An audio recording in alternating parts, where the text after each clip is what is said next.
You want to have a good grip on that knife, okay? When you're holding it, see how I'm holding it? It locks, so this is okay. Yeah. You're holding it like this. You can easily slip back like that, okay? So make sure you get your whole hand. There you got it, kid. There you go. See, it feels better. All right, you guys getting your ideas of what you want to do?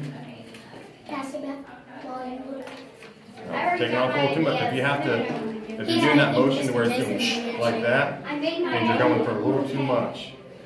He's doing it too. I have my idea. You can probably start going.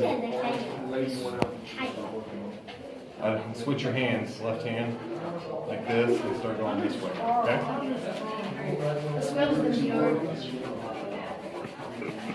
Now you're cutting too deep.